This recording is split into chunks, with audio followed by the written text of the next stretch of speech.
Assalamualaikum warahmatullahi wabarakatuh. Innal hamdalillah nahmaduhu wa nasta'inuhu wa nastaghfiruh wa na'udzu billahi min shururi anfusina wa sayyiati a'malina. Man yahdihillahu fala mudilla lahu wa man yudlil fala hadiya lahu.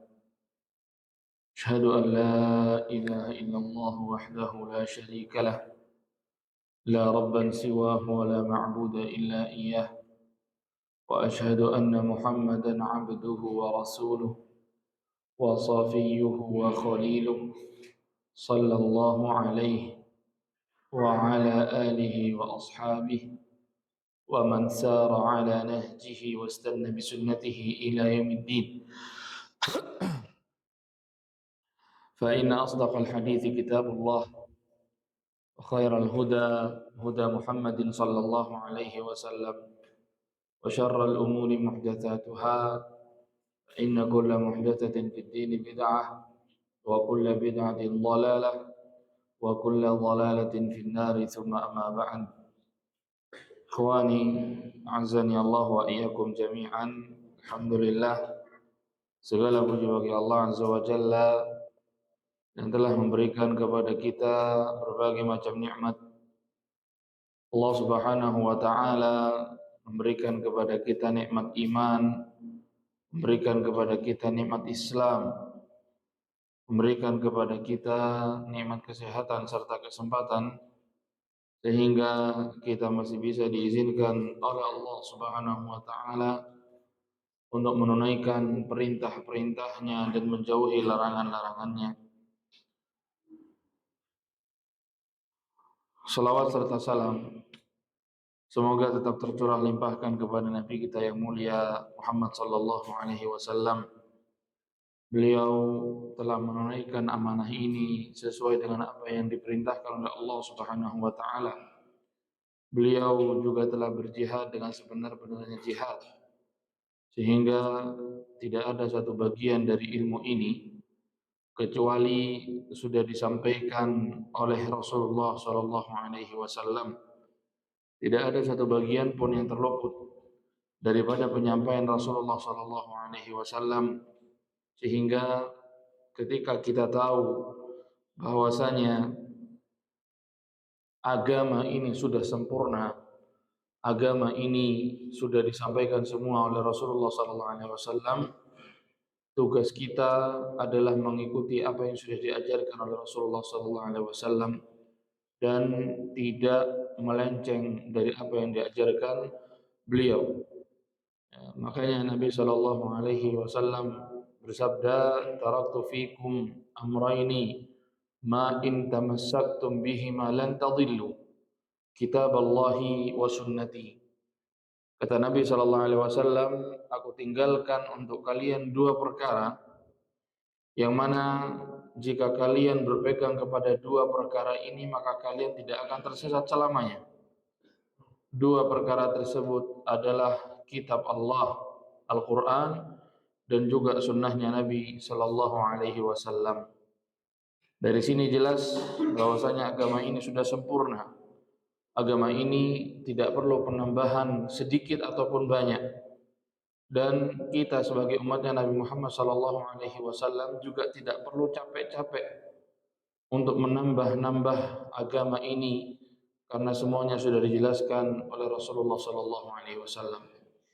Ikhwani a'azzani Allah wa iyyakum jami'an. Di pertemuan yang lalu kita sudah sampaikan 4 hal terkait dengan ikhlas. Ya, jadi indikasi seseorang ketika dia menuntut ilmu dan bisa dikatakan ikhlas ketika dia mengumpulkan 4 hal dalam dirinya. Yang pertama adalah raf'ul jahli an nafsihi. Yang pertama dia meniatkan ketika menuntut ilmu untuk mengangkat kebodohan dari dirinya. Kemudian yang kedua adalah raf'ul jahli 'anil khalqi. Mengangkat kebodohan dari orang lain dengan mengajarkan ilmu yang sudah dia pelajari sebelumnya. Kemudian yang ketiga, ketika belajar dia meniatkan untuk ihya'ul ilmi, untuk menghidupkan ilmu dan menjaganya agar tidak hilang. Kemudian yang keempat adalah al-amalu bil ilmi, beramal dengan ilmu yang kita pelajari, dan ini merupakan inti dari kita mempelajari ilmu agama. Karena tidaklah tersesat orang-orang Yahudi melainkan karena mereka tidak mengamalkan ilmu yang mereka miliki. Begitu juga tidaklah tersesat orang-orang Nasrani melainkan karena mereka beramal tidak didasari dengan ilmu. Orang yang paling bahagia di sisi Allah Subhanahu wa taala adalah mereka yang beramal dengan ilmu yang mereka miliki. Dia mempelajari ilmu terlebih dahulu, kemudian dia mengamalkan ilmu yang sudah dia pelajari. Makanya Allah Subhanahu wa taala memerintahkan kita minimal 17 kali untuk berdoa kepada Allah Azza wa Jalla dengan mengatakan ihdinas siratal mustaqim. Ya Allah, tunjukinlah kepada kami jalan yang lurus, berikanlah kami petunjuk agar kami bisa melalui jalan yang lurus. Jalannya siapa? Siratal ladzina an'amta alaihim, yaitu jalannya orang-orang yang kau beri nikmat. Di dalam ayat yang lainnya Allah Subhanahu wa taala menjelaskan bahwasanya orang-orang yang mendapatkan nikmat di dunia dan di akhirat itu ada 4, ya. Minan nabiyyina was-siddiqina wasyuhada'i was-salihin. Ya, ada 4 golongan yang mana mereka akan mendapatkan kenikmatan secara mutlak dari Allah Subhanahu wa taala di dunia dan di akhirat. Yang pertama adalah para nabi. Kemudian yang kedua adalah orang-orang yang jujur di dalam beragama. Kemudian yang ketiga adalah orang-orang syuhada, orang-orang yang mati syahid. Kemudian yang keempat adalah orang-orang yang saleh. Mereka menunaikan hak-hak Allah Subhanahu wa taala dan juga menunaikan hak-haknya manusia. Sehingga mereka dikatakan atau diberikan sifat oleh Allah Subhanahu wa taala sebagai orang yang saleh. Ini yang kita minta minimal 17 kali setiap hari. Meminta kepada Allah Subhanahu wa taala agar kita diberikan hidayah untuk mengikuti jalannya mereka, mengikuti jalannya 4 golongan tadi, ghairil maghdubi alaihim waladdallin, dan bukan jalannya orang-orang yang engkau beri, bukan jalannya orang-orang yang engkau murkai, yaitu orang-orang Yahudi. Mereka dimurkai oleh Allah Subhanahu wa taala karena mereka sudah punya ilmu tapi tidak mengamalkan ilmu yang mereka miliki. Ya, makanya orang-orang Yahudi ketika mereka didatangi oleh Nabi Muhammad SAW di Madinah, muncul seorang nabi dan ternyata nabi tersebut bukan dari kalangan orang Yahudi, mereka tidak mau beriman kepada Nabi Muhammad SAW. Padahal mereka tahu ilmunya bahwasanya Nabi Muhammad SAW tanda kenabiannya begini dan begini, mereka tahu. Ya, bahkan Allah Subhanahu wa taala mensifati orang-orang Yahudi bahwasanya mereka itu mengenal Nabi Muhammad SAW sebagaimana mereka mengenal anak-anak mereka sendiri. Ya'rifunahu kama ya'rifuna abna'ahum. Orang-orang Yahudi ini, ya, mereka mengenali Nabi Muhammad SAW sebagaimana mereka kenal kepada anak-anak mereka. Akan tetapi mereka tidak mau beriman kepada Nabi Muhammad SAW karena hasad di dalam hatinya. Karena mereka merasa bahwasanya Nabi yang datang ini kok tidak dari Bani Israel. Kok ternyata Nabi yang datang ini dari bangsa Arab. Makanya mereka tidak mau beriman kepada Nabi Muhammad SAW. Ya. Dan kita meminta kepada Allah Subhanahu wa taala agar kita tidak dijadikan orang-orang yang melalui jalurnya orang-orang Yahudi. Yang mana mereka itu punya ilmu tapi tidak mengamalkan ilmu yang mereka miliki. Begitu juga kita meminta kepada Allah Subhanahu wa taala agar kita ini tidak dilewatkan oleh Allah Subhanahu wa taala jalurnya orang-orang Nasrani. Yang mana mereka itu, ya, tidak punya ilmu tapi bersemangat untuk beramal. Makanya mereka disifati oleh Allah Subhanahu wa taala dengan ad-dallin dalam surat Al-Fatihah. Mereka itu adalah orang-orang yang sesat karena mereka beramal tanpa landasan ilmu. Asy-Syaikh Shalih bin Fauzan Al-Fauzan hafizahullah taala ketika beliau menafsirkan ayat ini, beliau mengatakan di antara manusia yang mereka punya ilmu tapi tidak mengamalkan ilmu yang mereka miliki, maka orang tersebut ada kemiripannya dengan orang-orang Yahudi, yang mana mereka punya ilmu tapi tidak mengamalkan ilmunya. Kemudian orang-orang yang tidak punya ilmu akan tetapi berusaha semaksimal mungkin untuk beramal tanpa dasar ilmu, maka ada kemiripan dengan orang-orang Nasrani, yang mana mereka itu beramal tanpa dasar ilmu. Ya, makanya kita berdoa kepada Allah Subhanahu wa taala agar kita ini diberikan jalan oleh Allah Subhanahu wa taala, ya, jalannya orang-orang, jalannya para nabi, jalannya para rasul, jalannya para syuhada, orang-orang yang mati syahid, ya, jalannya orang-orang yang jujur dalam beragama, dan jalannya orang-orang yang saleh. Ya, ini 4 hal yang merupakan indikasi keikhlasan seseorang. Ketika 4 hal ini ada pada diri kita, maka insya Allah kita termasuk kategori orang yang ikhlas di dalam menuntut ilmu. Ya, niat untuk menghilangkan kebodohan dari dirinya, niat untuk menghilangkan kebodohan dari orang lain, niat untuk menjaga ilmu agar tidak hilang dan menghidupkan ilmu tersebut. Kemudian yang keempat adalah beramal dengan ilmu. Kemudian kata Syekh Shalih Al-Utsaimin hafizahullahu taala, setelah menjelaskan 4 hal ini, beliau mengatakan, walaqad kana as-salaf rahimahullah yakhafuna fawat al-ikhlas fi talabihim al-ilma fayatawarra'una 'an iddi'aihi la annahum la yuhaqqiquhu fi qulubihim. Kata Syekh Shalih Al-Utsaimin hafizahullahu taala, dahulu para salaf rahimahullahu taala, para ulama ar-rabbaniyin, mereka selalu merasa khawatir, ya, mereka khawatir belum ikhlas di dalam proses belajar mereka, dalam proses menuntut ilmu mereka, sehingga mereka memilih untuk tidak mengklaim bahwasanya mereka sudah ikhlas di dalam menuntut ilmu. Dan ini merupakan bentuk kehati-hatian mereka di hadapan Allah Subhanahu wa taala. Karena takutnya ketika mereka mengklaim bahwasanya mereka sudah ikhlas, mereka sudah mempersembahkan itu kepada Allah Subhanahu wa taala, ternyata ada sisi sedikit yang mana di situ ada keinginan untuk mendapatkan balasan daripada selain Allah Subhanahu wa taala. Bukankah Allah Subhanahu wa taala atau Nabi sallallahu alaihi wasallam menjelaskan di antara golongan pertama yang akan dimasukkan oleh Allah Subhanahu wa taala ke dalam neraka adalah orang-orang yang berilmu, orang-orang yang mempelajari agama, akan tetapi mereka mempelajari agama tidak ikhlas kepada Allah Subhanahu wa taala. Ya, orang-orang ini, ya, dihadapkan oleh Allah Subhanahu wa taala, di hadapannya diberdirikan, dipanggil oleh Allah Subhanahu wa taala pada hari kiamat. Kemudian ditanyakan, ya, bukankah engkau telah aku berikan ilmu, telah aku mudahkan untuk mempelajari agama ini? Dia kemudian mengakui nikmat tersebut. Kemudian Allah Subhanahu wa taala menanyakan lagi, apa yang kau lakukan dengan ilmu tersebut? Ya, kemudian dia mengatakan, aku, ya, mempelajari ilmu ikhlas di jalanmu ya Allah. Aku mempelajari Al-Quran itu ikhlas di jalanmu ya Allah. Aku tidak mengharapkan selain apapun, tidak mengharapkan apapun selain keridhaan daripada dirimu. Akan tapi apa kata Allah Subhanahu wa taala? Kadzabta, engkau berdusta. Akan tetapi engkau belajar ilmu agar engkau dikatakan sebagai seorang alim. Engkau membaca Al-Quran, mempelajari Al-Quran agar engkau dikatakan sebagai seorang qari yang bagus bacaannya.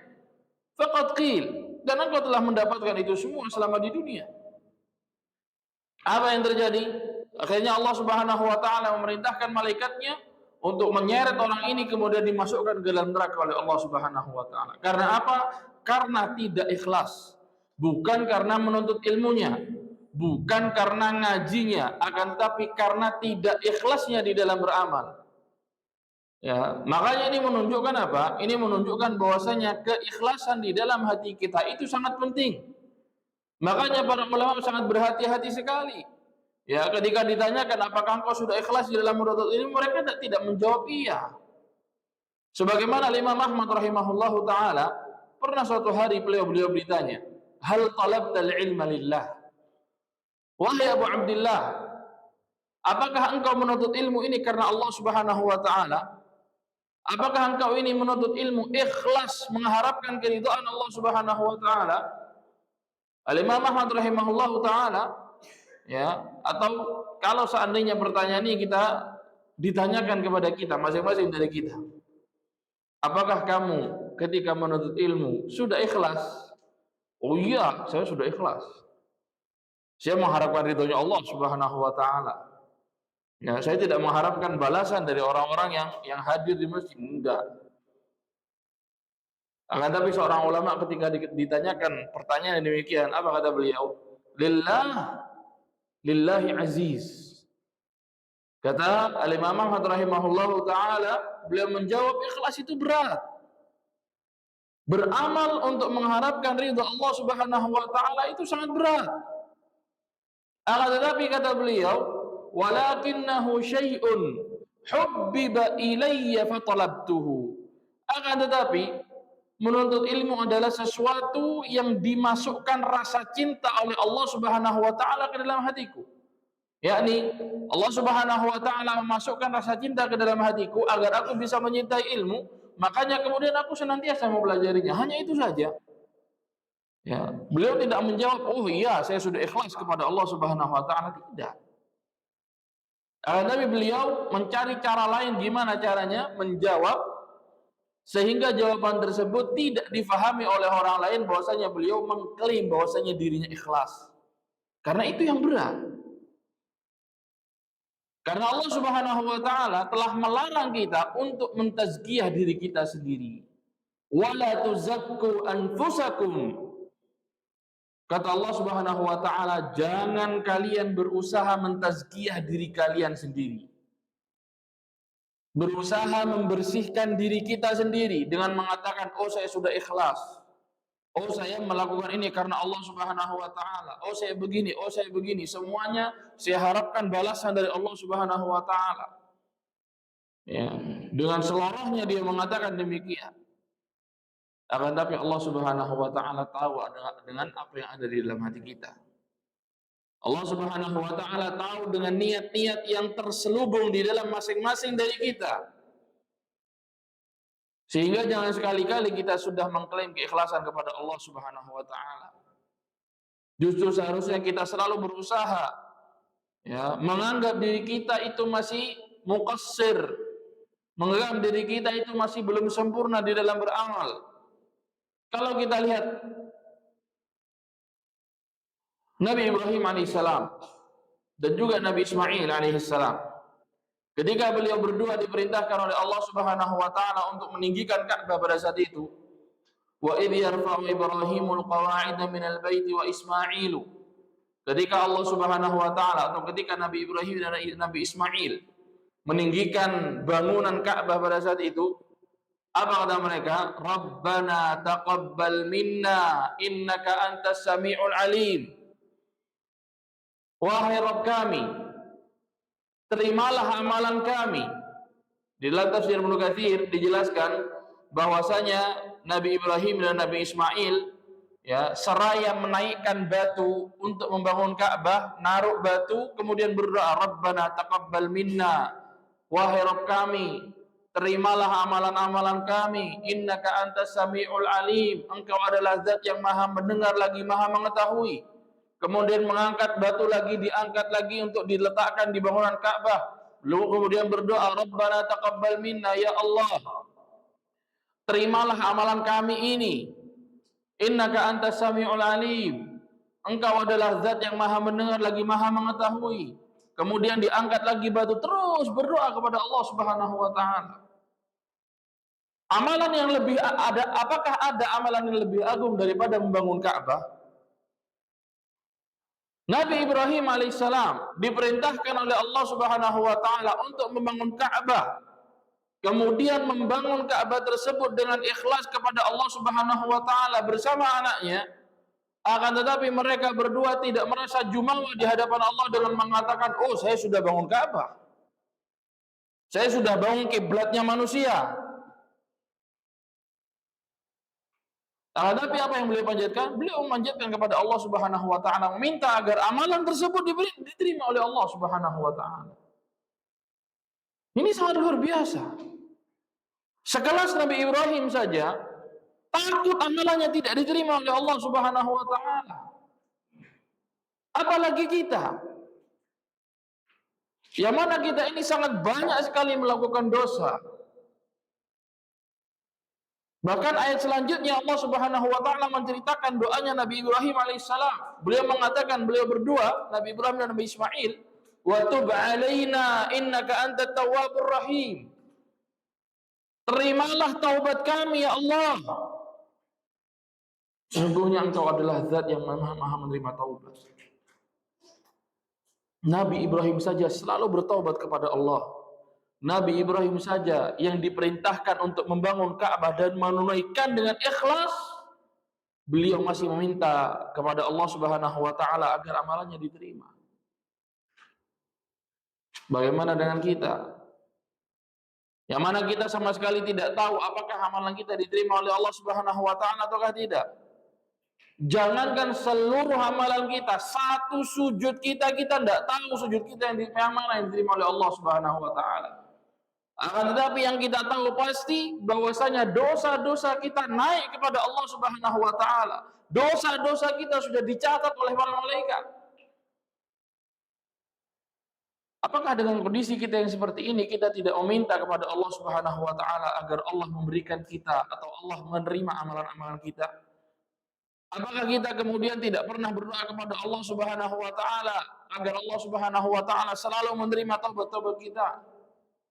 Apakah kita merasa bahwasanya amalan-amalan ini sudah cukup untuk menghapus dosa-dosa yang sudah kita lakukan di masa yang lampau? Hendaknya kita berpikir.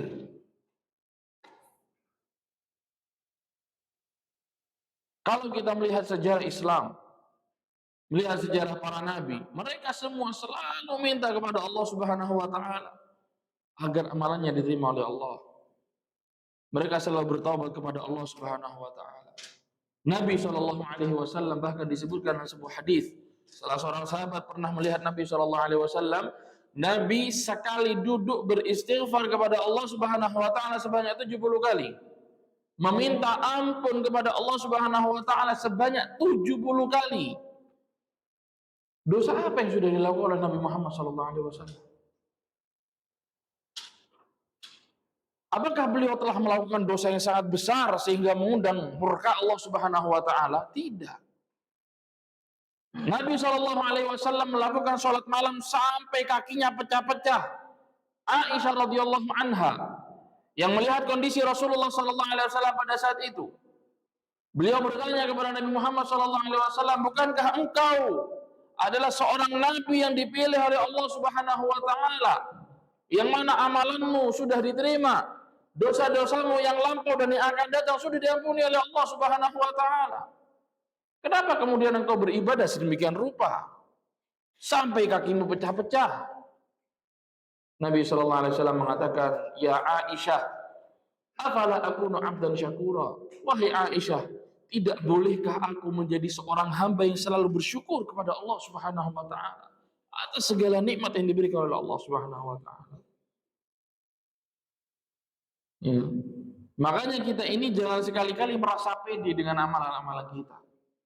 Jangan sekali-kali kita ini merasa, oh saya sudah beramal, oh saya sudah sholat subuh, oh saya sudah sholat berjamaah, oh saya sudah jadi imam, oh saya sudah sholat di shaf pertama di belakang imam setiap hari. Kemudian kita merasa pede di hadapan Allah Subhanahu wa taala. Apakah kita merasa bahwasanya amalan-amalan tersebut diterima oleh Allah Azza wa Jalla ataukah tidak? Ya. Makanya hendaknya kita jangan sekali-kali merasa pede di hadapan Allah Subhanahu wa taala, karena kita tidak tahu. Atau mungkin kita tahu bahwasanya di dalam ibadah-ibadah kita tidak ikhlas kepada Allah Subhanahu wa taala. Kita keluar dari rumah kita mengharap agar tetangga melihat, oh saya adalah orang yang rajin berangkat ke masjid, biar dikatakan seperti itu. Ya.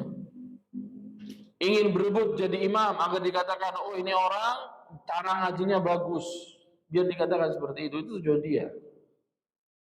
Apakah amalan seperti ini akan diterima oleh Allah Subhanahu wa taala? Enggak. Ya.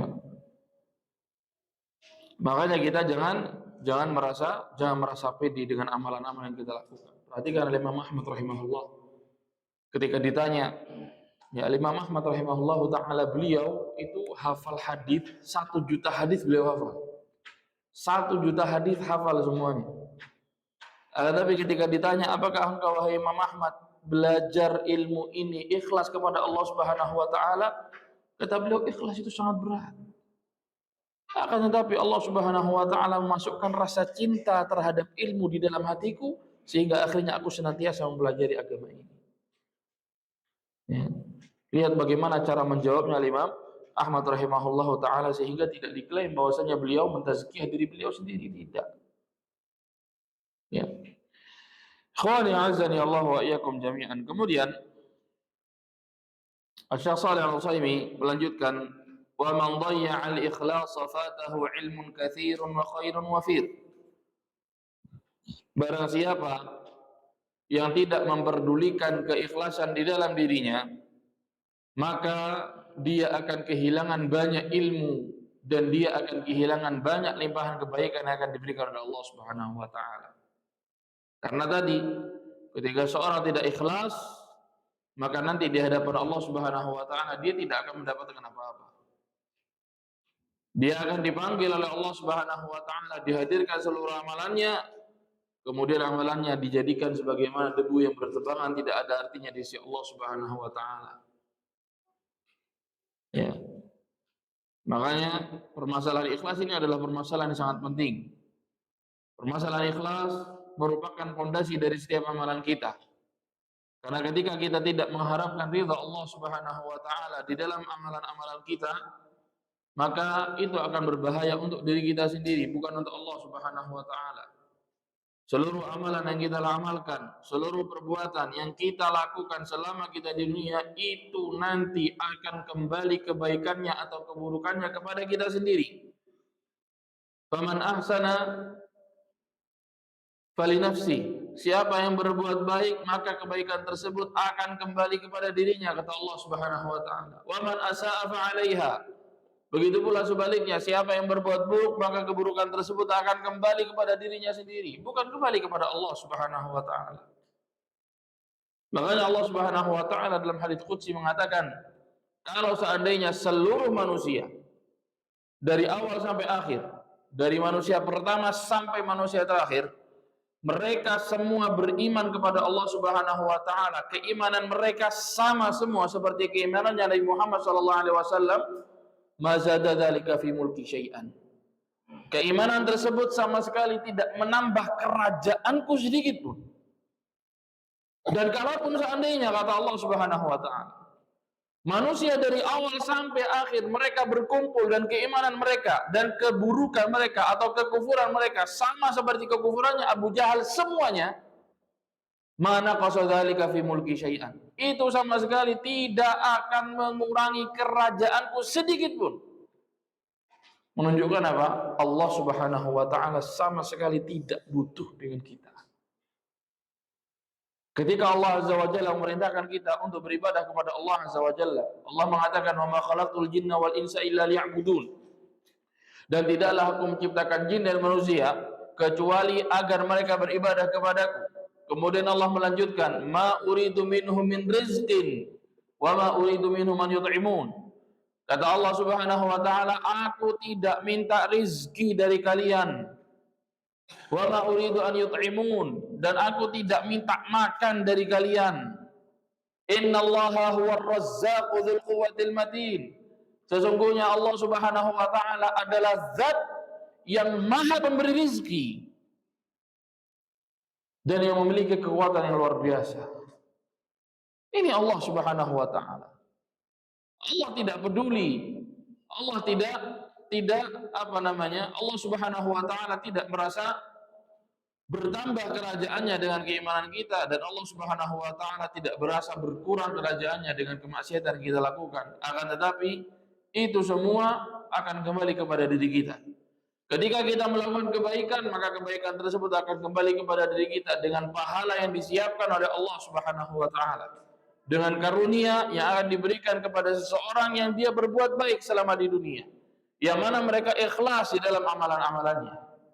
Akan tetapi begitu juga seseorang yang mereka melakukan keburukan selama di dunia, keburukan tersebut akan kembali kepada dia, cepat atau lambat.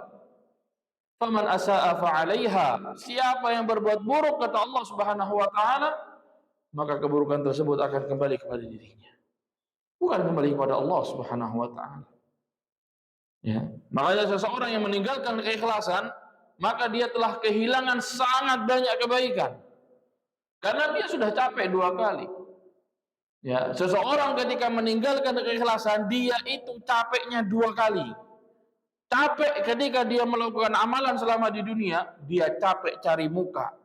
Dia capek untuk dipuji. Ya, dia capek untuk mengharapkan balasan-balasan dari orang-orang yang ada di sekitar dia. Kemudian yang kedua, dia akan capek di akhirat menerima azab yang disiapkan oleh Allah Subhanahu wa taala untuk orang-orang yang tidak ikhlas dalam melakukan amalan-amalannya. Makanya Allah mensifati orang ini dengan mengatakan amilatun nasibah. Dia beramal tapi dia capek, tidak mendapatkan apa-apa dari amalan-amalannya. Tasla naran hamiyah, dia akan masuk ke dalam neraka. Kenapa? Karena tidak ikhlas. Dia sudah capek beramal akan tapi dia tidak mendapatkan kebaikan dari amalan yang dia lakukan selama di dunia. Karena apa? Karena dia tidak ikhlas di dalam mengamalkan amalan tersebut. Maka siapa yang menyia-nyiakan keikhlasan, dia meninggalkan keikhlasan di dalam segala perbuatannya, maka dia akan kehilangan kebaikan yang sangat banyak. Dia akan kehilangan pahala yang sangat besar yang disiapkan oleh Allah Subhanahu wa taala. Kemudian beliau mengatakan, wa yanbaghi liqasidis salamati an yatafaqqada hadzal asla wa huwa al-ikhlas fi umurihi kulliha daqiqiha wa jaliliha sirriha wa alaniha. Kata beliau, barang siapa yang ingin selamat, maka hendaknya dia selalu mengecek keikhlasannya dalam segala aktivitasnya. Apakah dia sudah ikhlas ataukah belum? Ketika dia beramal, ketika dia ingin memulai amalan, dia cek hatinya. Saya sudah ikhlas atau tidak? Perbuatan ini saya persembahkan untuk siapa? Saya mengharapkan balasan dari siapa? Dari Allah atau bukan? Kalau bukan dari Allah, cepat perbaiki.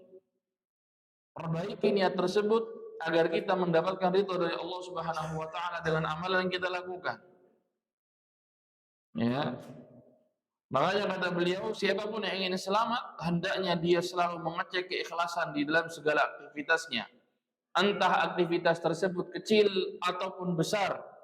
Entah aktivitas tersebut dirahasiakan atau tersembunyi, apakah aktivitas tersebut juga terlihat. Ya, karena terkadang kita ini kalau di depan orang, terlihat seperti orang yang paling bertakwa. Terlihat seperti orang yang paling taat kepada Allah Subhanahu wa taala. Akan tetapi ketika sendirian, dia adalah orang yang sama sekali tidak mengindahkan aturan-aturan Allah Subhanahu wa taala. Makanya Nabi Shallallahu alaihi wasallam mengatakan, wa inna likulli malikin hima wa inna himallahi maharimuh. Kata Nabi Shallallahu alaihi wasallam, setiap raja memiliki batasan-batasan yang tidak boleh dilewati. Dan batasan-batasan Allah Subhanahu wa taala itu adalah keharaman-keharaman yang sudah diharamkan oleh Allah Subhanahu wa taala. Maka kita tidak boleh melewati batasan-batasan tersebut. Agar kita mendapatkan keselamatan di dunia dan di akhirat. Kemudian beliau mengatakan, wa yahmilu ala hadzal tafaqqudi syiddatu mu'alajatin niyyah. Kata beliau, upaya senantiasa mengecek keikhlasan ini akan mendorong kita untuk selalu memperbaiki niat dalam setiap amalan. Kalau kita setiap ingin beramal, kita selalu mengecek apakah amalan kita ataukah apakah amalan ini kita persembahkan untuk Allah ataukah tidak. Kalau kita selalu mengecek demikian, maka kita akan terdorong untuk selalu memperbaiki niat kita. Kita akan terdorong untuk selalu berusaha mempersembahkan amalan-amalan kita kepada Allah Subhanahu wa taala, bukan kepada yang lainnya. Karena kita tahu bahwasanya manusia-manusia, makhluk-makhluk Allah yang ada di sekitar kita, semuanya tidak ada satupun yang bisa memberikan manfaat atau madarat kepada kita. Allah Subhanahu wa taala mengatakan, "Qul ud'ul ladzina za'amtum min dunihi fala yamlikuna kashfa ad-durri 'ankum wala tahwila." Kata Allah Subhanahu wa taala, katakan wahai Muhammad kepada orang-orang musyrikin, ya, mintalah kalian, berdoalah kalian kepada selain Allah Subhanahu wa taala. Qul ud'ul ladzina za'amtum min dunihi auliya. Ya, mintalah kalian, silahkan minta kepada siapapun kepada selain Allah Subhanahu wa taala. Fala yamlikuna kashfa ad-durri 'ankum wala tahwila. Ketahuilah bahwasanya mereka sama sekali tidak akan bisa mengangkat madarat yang kalian rasakan. Kalian merasa fakir, merasa miskin, mereka semua tidak akan bisa menghilangkan kefakiran dan kemiskinan tersebut. Kalian merasa sakit yang parah, sakit keras, mereka semua tidak akan bisa mengangkat rasa sakit tersebut. Kita merasa kehidupan dunia ini sempit, mereka semua tidak akan bisa menjadikan kehidupan kita menjadi yang lapang, tidak. Wala tahwila. Mereka juga tidak bisa, ya, tidak bisa memberikan manfaat kepada kita sama sekali. Karena yang memberikan manfaat dan madarat adalah Allah Subhanahu wa taala. Yang bisa memberikan kita kelapangan di dalam kehidupan dunia ini, yang bisa memberikan kita ketenangan di dalam kehidupan dunia ini adalah Allah Subhanahu wa taala. Yang bisa mengangkat rasa sakit, mengangkat kemiskinan, mengangkat kefakiran, mengangkat rasa gundah gulana yang kita rasakan selama di dunia, itu hanya Allah Subhanahu wa taala. Ditantang oleh Allah Subhanahu wa taala. Silahkan kalian minta kepada selain Allah Subhanahu wa taala. Padahal mereka tidak bisa untuk mengangkat kemadaratan dan mereka tidak bisa untuk menyelewengkan kemadaratan tersebut. Ya.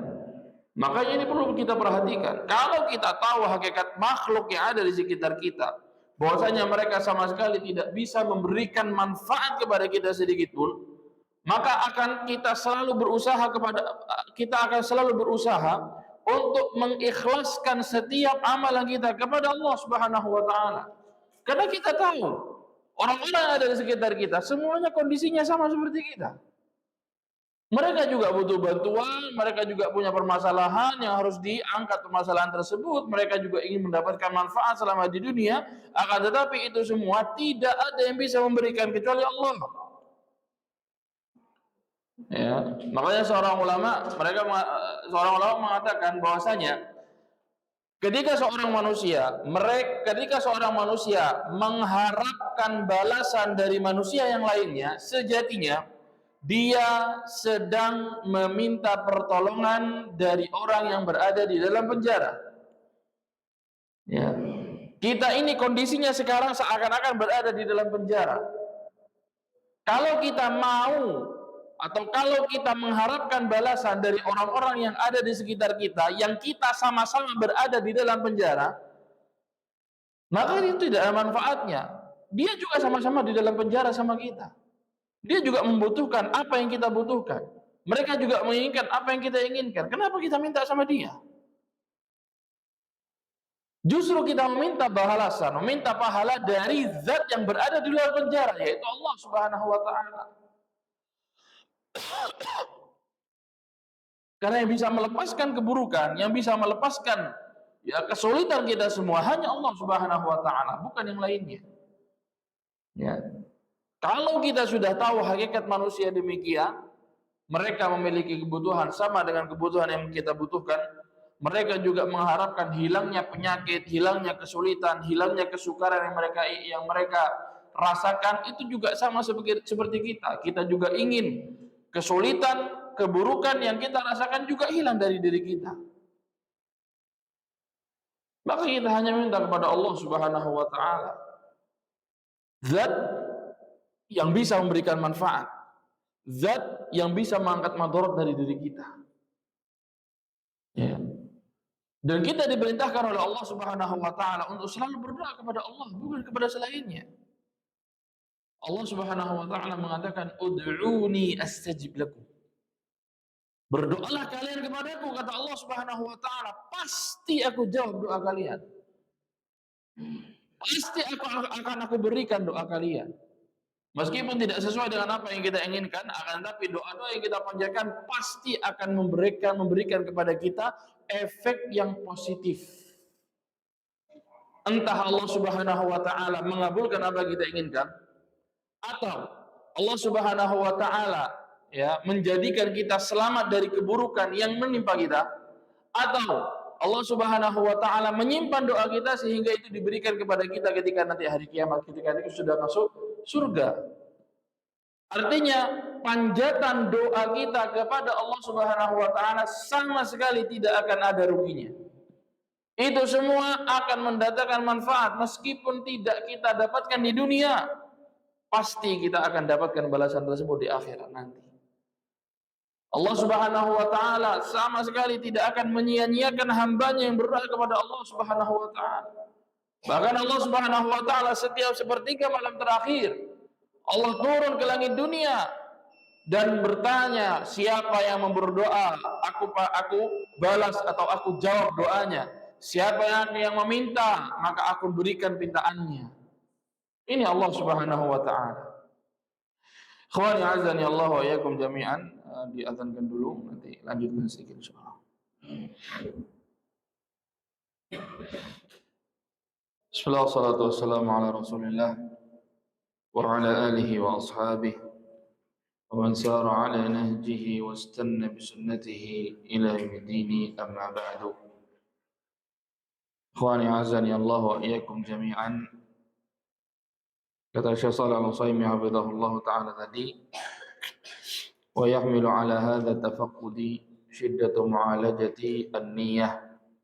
Upaya senantiasa mengecek keikhlasan ini akan mendorong kita untuk selalu memperbaiki niat kita agar amalan-amalan kita hanya dipersembahkan kepada Allah Subhanahu wa taala. Bahkan seorang ulama yang bernama Sufyan Ats-Tsauri rahimahullahu taala, beliau mengatakan, ma'alajtu syai'an ashadda 'alayya min niyyatihi li'annaha tataqallabu 'alayya. Kata beliau mengatakan, sesuatu yang paling sulit aku perbaiki adalah niatku, karena niat tersebut selalu berubah-ubah. Ya, jadi niat tadi karena adanya di dalam hati, dan hati manusia itu berada di antara jari jemari Allah Subhanahu wa taala. Allah Subhanahu wa taala mampu membolak-balikkan hati kita. Makanya kita selalu memohon kepada Allah Subhanahu wa taala keistiqomahan dalam setiap lini kehidupan kita. Memohon keistiqomahan kepada Allah Subhanahu wa taala agar kita mampu menjalankan agama ini sesuai dengan apa yang diinginkan oleh Allah Subhanahu wa taala, dan kita bersabar. Ya, karena seluruh kehidupan ini bisa kita jalani dengan sebaik-baiknya kalau kita mau sabar. Nah, makanya Syekh Muhammad At-Tamimi rahimahullahu taala, beliau mengatakan bahwasanya ada 4 hal yang harus difahami dan dipelajari oleh setiap muslim, yaitu yang pertama adalah mempelajari ilmu syar'i. Kemudian yang kedua, dia beramal dengan ilmu tersebut. Kemudian yang ketiga, dia mendakwahkan ilmu yang dia pelajari dan sudah amalkan. Kemudian yang keempat, dia bersabar. Dia bersabar ketika menuntut ilmu, dia bersabar ketika mengamalkan ilmunya, dan dia juga bersabar ketika mendakwahkan ilmu yang dia dakwahkan kepada orang lain. Artinya pondasi dari seluruh lini kehidupan kita agar kita berjalan sesuai dengan apa yang diinginkan oleh Allah Subhanahu wa taala, kuncinya adalah sabar. Makanya Allah Subhanahu wa taala mengatakan dalam surat Al-'Asr, wal 'asr innal insana lafi khusr. Demi masa, sesungguhnya seluruh manusia, kata Allah Subhanahu wa taala, berada di dalam kerugian. Seluruh manusia, siapapun itu, mau yang kecil atau yang besar, mau yang kaya atau yang miskin, mau yang putih atau yang hitam, ya, mau orang Indonesia atau bukan Indonesia, semuanya berada di dalam kerugian. Akan tetapi Allah Subhanahu wa taala kemudian memisahkan orang-orang yang tidak masuk di dalam kerugian. Siapa? Illal ladzina amanu. Kecuali yang pertama orang-orang yang beriman. Ya, mereka berilmu. Kemudian yang kedua wa amilus shalihat, dan dia beramal dengan amalan-amalan yang saleh sesuai dengan perintah Allah Subhanahu wa taala dan sesuai dengan apa yang dicontohkan oleh Rasulullah sallallahu alaihi wasallam. Wa tawasau bil haqqi, kemudian dia saling menasihati dengan kebaikan, saling menasihati dengan kebenaran, dia memberitahu orang lain tentang kebenaran yang dia sudah pelajari. Kemudian yang terakhir adalah wa tawasau bis sabri, dia juga saling mewasiati dengan kesabaran. Ini adalah orang-orang yang tidak masuk dalam kategori orang yang rugi di dunia ini. Kuncinya ada pada kesabaran. Kita tidak bisa istiqomah kalau kita tidak sabar menunaikan perintah-perintah Allah Subhanahu wa taala.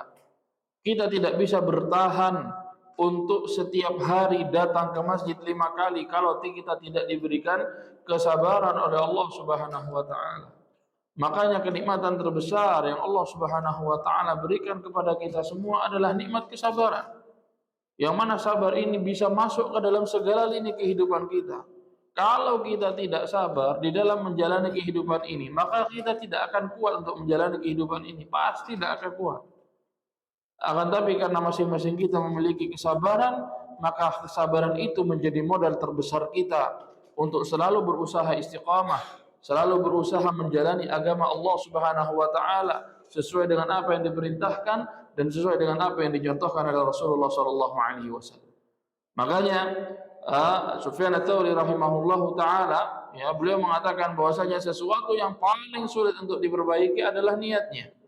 Karena niat tersebut selalu berbolak-balik. Ya, makanya di antara doa yang selalu dipanjatkan oleh Nabi sallallahu alaihi wasallam, ya, beliau berdoa, ya muqallibal qulub, tsabbit qalbi ala dinik, wa ya musarrifal qulub, sarrif qalbi ala ta'atik. Ya, wahai zat yang membolak-balikkan hati, teguhkan atau kokohkan hatiku ini di atas agamamu dan arahkan hatiku ini untuk selalu melakukan ketaatan kepadamu. Nabi SAW berdoa kepada Allah Subhanahu wa taala agar beliau selalu diberikan keistiqomahan oleh Allah Subhanahu wa taala. Kemudian terakhir kata Syekh Shalih Al-Utsaimin hafizahullah taala, bal qala Sulaiman Al-Hashimi rahimahullah. Seorang ulama yang bernama Sulaiman Al-Hashimi rahimahullah taala, beliau mengatakan, rubbama uhadditsu bi haditsin wahidin wa li niyyah فإذا أتيت على بعضه تغيرت نيتي فإذا الحديث الواحد يحتاج إلى نيات. Kata beliau, terkadang saat ingin menyampaikan sebuah hadis, aku sudah berupaya menghadirkan niat. Ya, ketika beliau ingin membuka kajian, ingin mengajar, ya, ketika beliau ingin mengajar sudah berusaha menghadirkan niat untuk menyampaikan hadis. Ya. Akan tetapi kata beliau, ketika setelah menyampaikan separuh hadis, tahu-tahu niatku berubah.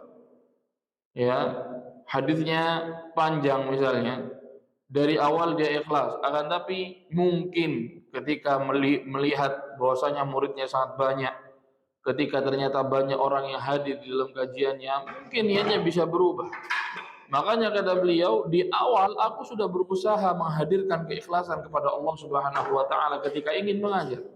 Akan tapi ketika sudah membaca di pertengahan hadis, ternyata niatku berubah. Makanya beliau kemudian mengatakan ternyata untuk menyampaikan satu hadis saja itu membutuhkan niat yang berkali-kali. Maksudnya apa? Untuk selalu mengecek kondisi niatnya. Ya.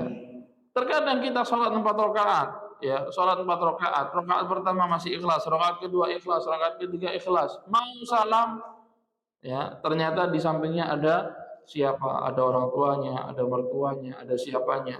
Akhirnya berubah niatnya. Dan ini terjadi. Ya.